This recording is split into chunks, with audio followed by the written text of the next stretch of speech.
రామపురం అనే ఒక అందమైన గ్రామంలో రాధిక అనే చిన్నారి తన తల్లిదండ్రులతో కలిసి నివసించేది.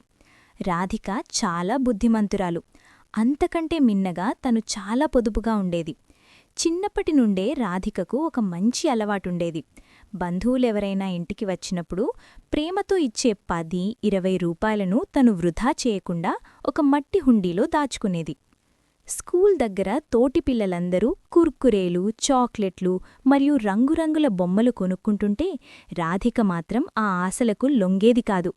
ఈరోజు నేను తినే చిరుతిండి కంటే రేపు నాకు అవసరమయ్యే పొదుపు ముఖ్యం అని మనసులో అనుకుంటూ తన దగ్గర ఉన్న ప్రతి నాణేన్ని జాగ్రత్తగా దాచుకునేది.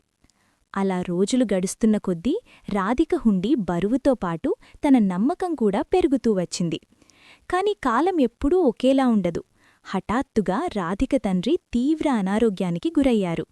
కుటుంబం మొత్తం ఆందోళనలో మునిగిపోయింది. ఆయన్ని వెంటనే పట్టణంలోని పెద్ద హాస్పిటల్లో చేర్పించారు. తండ్రి ప్రాణాలను కాపాడటం కోసం ఇంట్లో ఉన్న పొదుపు మొత్తం ఖర్చయిపోయింది. ఒక దశలో డాక్టర్లొచ్చి ఇంకా కొంత మొత్తం చెల్లిస్తేనే చికిత్స ముందుకు సాగుతుంది, లేదంటే ప్రమాదం అని చెప్పారు. రాధిక తల్లి దిక్కుతోచని స్థితిలో హాస్పిటల్ కారిడార్లో కూర్చుని ఏడుస్తూ ఉండిపోయింది. రాధిక మెల్లగా అమ్మ దగ్గరకు వచ్చి, అమ్మా, నువ్వు ధైర్యంగా ఉండు, నేను ఇప్పుడే వస్తాను అని పరిగెత్తుకుంటూ వెళ్ళింది. ఇంటికి వెళ్లిన రాధిక ప్రాణప్రదంగా దాచుకున్న తన మట్టి హుండీని తీసి పగలగొట్టింది. ఇన్నాళ్లుగా తను తినకుండా, ఆడుకోకుండా దాచిన ప్రతి రూపాయి అక్కడ కుప్పగా పడింది. ఆ డబ్బునంతా ఒక గుడ్డలో మూటకట్టుకుని హాస్పిటల్కు పరిగెత్తింది. తన చిన్న చేతులతో ఆ డబ్బును అమ్మకు అందిస్తూ, ఇదిగో అమ్మా, నాన్న చికిత్సకు కావలసిన డబ్బు అని చెప్పింది. రాధిక పొదుపు చేసిన ఆ మొత్తం నాన్న ప్రాణాలను కాపాడడానికి సరిగ్గా సరిపోయింది. తండ్రి కోలుకొని ఇంటికి వచ్చిన తర్వాత రాధిక చేసిన పనికి ఆయన కళ్ళు చెమర్చాయి. గొప్పలు చెప్పుకోడానిక్ కాదు, ఆపదలో ఆదుకోవడానికే పొదుపు చేయాలని ఆ చిన్నారి అందరికీ నిరూపించింది. అనగనగా ఒక అందమైన పల్లెటూరు. ఆ ఊరిలో ఒక చేపలు పట్టేవాడు ఉండేవాడు. ప్రతిరోజూ పొద్దున్నే తన వల తీసుకుని దూరంగా ఉన్న చెరువుకి చేపలు పట్టడానికి వెళ్లేవాడు. చెరువు దగ్గరికి వెళ్లగానే అతను తన 2 కళ్ళూ మూసుకుని చేతులు జూపించి దేవుణ్ణి ఇలా ప్రార్థించేవాడు. దేవుడా, ఈరోజు నాకు ఎక్కువ చేపలు దొరకాలి. వాటిని అమ్మి నేను త్వరగా పెద్ద ధనవంతుడైపోవాలి అని. అలా ఎంత కోరుకున్నా ప్రతిరోజూ అతనికి తన అవసరాలకి సరిపడా కొన్ని చేపలు మాత్రమే దొరికేవి. అవి చూసి అతను నిరాశగా, ఈరోజు కూడా నేను ధనవంతుణ్ణి కాలేకపోయాను అననుకుంటూ మార్కెట్కి వెళ్లి వాటిని అమ్ముకొని వచ్చిన డబ్బులతో అన్నం తిని పడుకునేవాడు. ఒకరోజు అతని ఎప్పుడూలాగే చేపలు పట్టడానికి ఇంటినుంచి బయల్దేరాడు.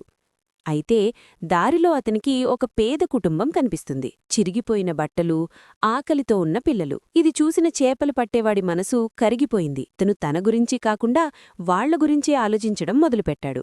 మనసులో ఇలా అనుకుంటాడు, ఈరోజు ఎలాగైనా నేను ఈ కుటుంబానికి సహాయం చెయ్యాలి అని. చెరువు దగ్గరికి వెళ్లిన తర్వాత రోజులాగా కాకుండా ఈరోజు దేవుణ్ణి ఇలా వేడుకుంటాడు. దేవుడా, నేను ఆ పేద కుటుంబానికి సహాయం చెయ్యాలనుకుంటున్నాను. వాళ్లకి సరిపోయే డబ్బులు వచ్చేలా నాకు కొన్ని ఎక్కువ చేపలు ప్రసాదించు.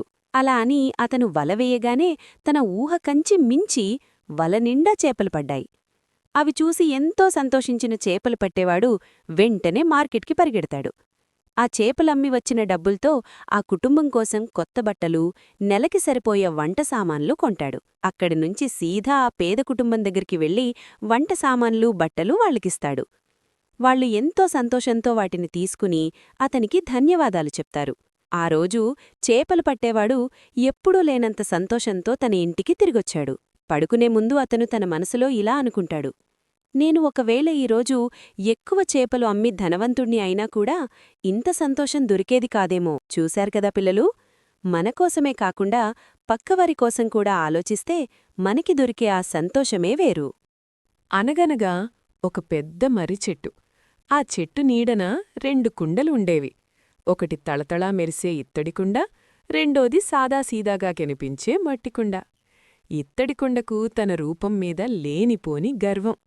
రోజులో 100 సార్లు ఆ మట్టికుండను చూసి వెక్కిరించేది. కాలమెప్పుడూ ఒకేలా ఉండదు కదా. వేసవికాలం వచ్చింది. సూర్యుడు తన ప్రతాపం చూపిస్తున్నాడు. నిప్పులు కురిపిస్తున్న ఎండలో కొందరు యువకులు నడుచుకుంటూ వెళ్తున్నారు. దప్పికతో వాళ్ల గొంతులెండిపోతున్నాయి.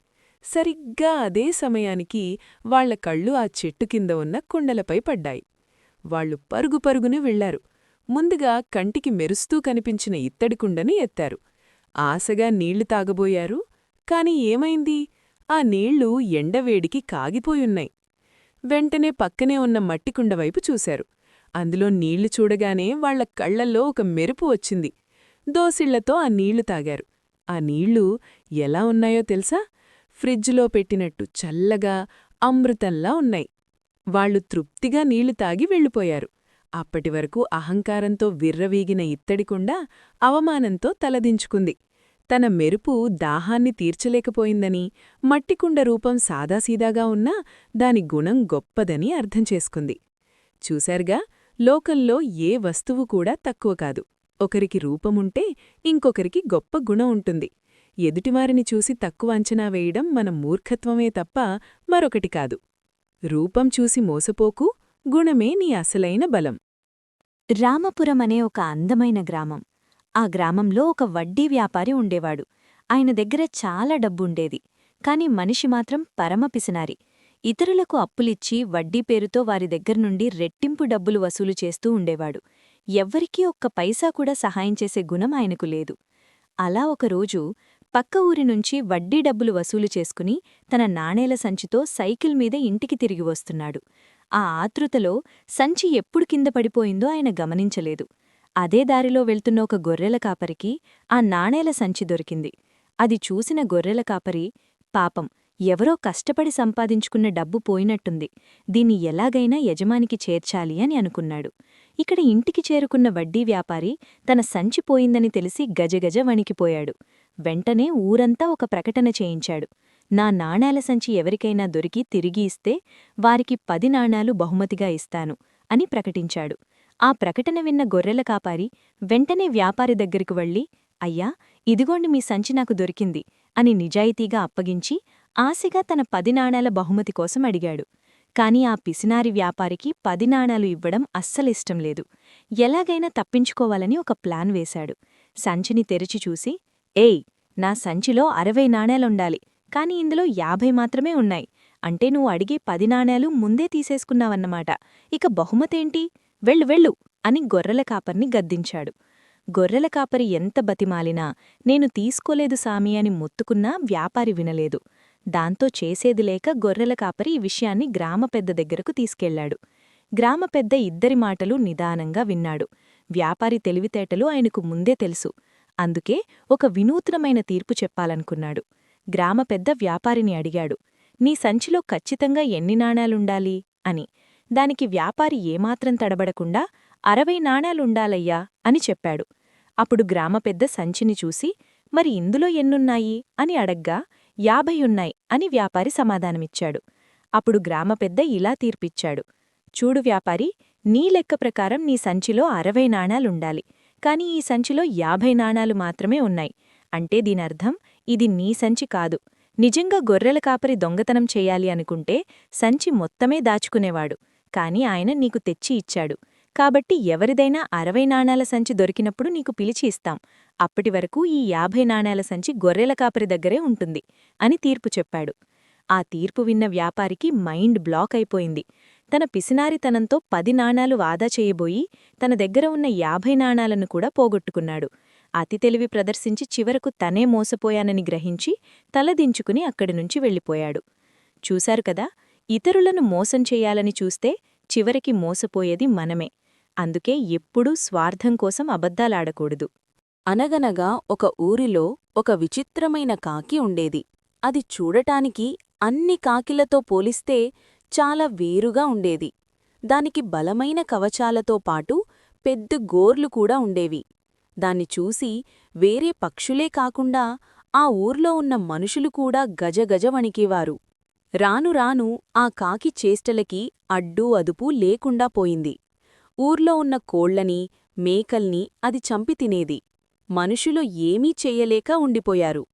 కొన్ని రోజులకి ఆ ఊర్లో ఒక్క జంతువు కూడా మిగలలేదు. అప్పుడా కాకి ఇక్కడ తిండి దొరకడం కష్టం అని అనుకుని వేరే ఊరికి ప్రయాణమయ్యింది. ఎగురుతూ వెళ్లగా దానికొక పచ్చని ఊరు కనిపించింది. అక్కడ అన్ని జంతువులు హాయిగా జీవిస్తున్నాయి. అది చూసిన కాకి, అబ్బా, నాకు మంచి వేట దొరికింది, ఇంకిక్కడే ఉండిపోతా అని ఒక పెద్ద చెట్టుపై వాలింది. మెల్లిగా అక్కడ కూడా జంతువుల్ని చంపుకు తినడం మొదలుపెట్టింది. ఆ వింత కాకిని చూసి భయపడ్డ జనాలు వెంటనే తన రాజ్యానికి రాజువైన నరసింహుడి దగ్గరికి వెళ్లి ఇలా చెప్పారు: మహారాజా, మన ఊర్లోకి ఒక రాక్షస కాకి వచ్చింది, దాన్ని ఆపకపోతే మన ఊరు శ్మశానమవుతుంది అని బాధపడ్డారు. రాజు వెంటనే తన సైనికుల్ని పిలిచి ఆ కాకిని చంపుకురమ్మన్నాడు. సైనికులు బాణాల వర్షం కురిపించారు. కాని కాకికి ఉన్న రక్షక కవచం వల్ల ఆ బాణాలే విరిగిపోయాయి. దీంతో కాకికి గర్వం ఇంకా పెరిగిపోయింది. జంతువుల్నే కాకుండా మనుషుల్ని కూడా చిత్రహింసలు పెట్టడం మొదలుపెట్టింది.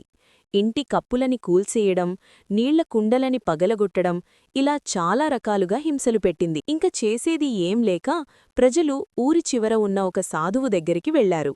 వెళ్ళి జరిగిన విషయాన్ని మొత్తం చెప్పారు.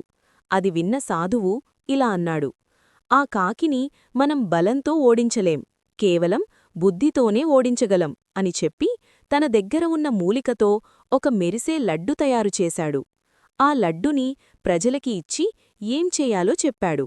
సాధువు చెప్పినట్లే ఆ లడ్డుని రచ్చబండపై ఉంచి, ఈ లడ్డూ దేవలోకం నుంచి వచ్చింది, కేవలం బలవంతుని మాత్రమే తినాలి అని గట్టిగా ప్రచారం చేశారు. ఇది విన్న కాకి తనకన్నా బలవంతుడు ఎవరూ లేరని గర్వంతో వచ్చి అక్కడ వాలింది. అది రాగానే ప్రజలు పరిగెత్తడం మొదలుపెట్టారు. ఆ కాకి ఆ లడ్డుని తినడం మొదలుపెట్టింది. అంతే, వెంటనే దానికి దాహం వేయడం మొదలుపెట్టింది. నీళ్ళు నీళ్ళు అని అరుస్తూ దొరికిన నీళ్లన్నీ తాగేసింది. దానితో దాని శరీరం ఉబ్బిపోయి ఎగరలేక కిందకి పడి నన్ను కాపాడండి అని మనుషుల్ని వేడుకుంది. సైనికులు వెంటనే దాన్ని బంధించి అతి కష్టం మీద ఆ కవచాన్ని తీసేశారు. కవచం పోయాక అది మళ్లీ మామూలు పక్షిలా అయిపోయింది. కాకి తన తప్పు తెలుసుకుని క్షమించమని వేడుకుంది. గ్రామస్థులు జాలిపడి ఇకనైనా ఎవర్నీ ఇబ్బంది పెట్టకు అని వదిలేశారు. కాకి అక్కడ్నుంచి వెళ్ళిపోయింది. చూశారు కదా పిల్లలు, గర్వంతో ఇతరులకి హాని కలిగిస్తే కాకికి వచ్చిన ఫలితమే వస్తుంది. అందుకే మనం ఎప్పుడూ ఎవరికీ హాని చెయ్యకూడదు. రామాపురం అనే ఒక చిన్న అందమైన ఊరిలో రామయ్య అనే రైతుండేవాడు. అతనికొక తెల్లటి ఆవు మాత్రమే ఆస్తి. ఆ ఆవు అతనికి బిడ్డలాంటి ప్రాణం. ప్రతిరోజు రామయ్య ఆ ఆవుకు మేత వేస్తూ శుభ్రంగా కడిగి ఎంతో ప్రేమగా చూసుకునేవాడు. ఆ ఆవు కూడా రామయ్యను చూసిన వెంటనే ఆనందంగా అరిచేది. ఒకరోజు రామయ్య తన ఆవును పొలంలో మేతకు వదిలేసి భోజనం చేయడానికి ఇంటికి వెళ్లాడు. భోజనం ముగించుకుని తిరిగొచ్చి చూసేసరికి ఆవు అక్కడ లేదు. కట్టిన తాడు తెగిపోయుంది. రామయ్య గుండె ఒక్కసారిగా దిగిలిపోయింది. అతడు పొలమంతా వెతికాడు. ఆవు ఆవు అని అరిచాడు. కాని ఎక్కడా జాడ కనిపించలేదు. ఊరంతా తిరిగి అడిగాడు. అయినా ఆ ఆవు దొరకలేదు. ఆ రాత్రంతా రామయ్య నిద్రపోలేక బాధపడుతూనే ఉన్నాడు. మరుసటి రోజు పక్క ఊర్లో సంత జరుగుతుందని తెలిసి అక్కడికి వెళ్లాడు. ఎక్కడైనా తన ఆవు కనిపిస్తుందేమో అని ఆశతో వెతికాడు. చాలా ఆవులను చూశాడు. కాని తన ఆవు మాత్రం కనిపించలేదు. అప్పుడే ఒక్కసారిగా అంబా అంబా అని ఒక ఆవు అరుపు వినిపించింది. ఆ శబ్దం రామయ్యకు చాలా పరిచయం. అతడు వెంటనే ఆ వైపు తిరిగి చూశాడు. అది తన తెల్లటి ఆవే. కాని ఆ ఆవు పక్కన ఒక వ్యక్తి దాన్ని అమ్మడానికి నిలబడి ఉన్నాడు. రామయ్య అతనితో వాదన ప్రారంభించాడు. ఇద్దరి మధ్య గొడవ పెరిగింది. సంతలో ఉన్న జనమందరూ చుట్టూ చేరారు. ఏం చేయాలో తెలియక వారు గ్రామ పెద్ద దగ్గరకు వెళ్లారు. బనియన్ చెట్టు కింద పంచాయితీ మొదలైంది. గ్రామ పెద్ద ఇద్దరి మాటలు శాంతంగా విన్నాడు. తర్వాత ఒక తెలివైన ప్రశ్న అడిగాడు. గ్రామ పెద్దన్నాడు, ఈ ఆవుకి ఒక కాలి దగ్గర పెద్ద నల్లటి మచ్చుంది. అది ఏ కాలికుందో చెప్పండి. దొంగ కంగారుపడ్డాడు. అతడు తొందరగా సమాధానమిచ్చాడు. కుడివైపు ఉన్న కాలికి మచ్చుంది. అప్పుడు గ్రామ పెద్ద రామయ్యను చూశాడు. రామయ్య ప్రశాంతంగా చెప్పాడు, అయ్యా, నా ఆవు పూర్తిగా తెల్లగా ఉంటుంది. దానికెక్కడా నల్లటి మచ్చల్లేవు. గ్రామ పెద్ద చిరునవ్వు చిందించాడు. నేను కేవలం మీ ఇద్దరినీ పరీక్షించాను. ఈ ఆవు పూర్తిగా తెల్లగా ఉంది. ఈ ఆవు రామయ్యదే. అందరికీ నిజం అర్థమైంది. ఊరి జనం దొంగను పట్టుకున్నారు. అతడు తన తప్పు ఒప్పుకుని క్షమించమని వేడుకున్నాడు. రామయ్య సంతోషంగా తన ఆవును తీసుకుని ఇంటికి వెళ్లాడు.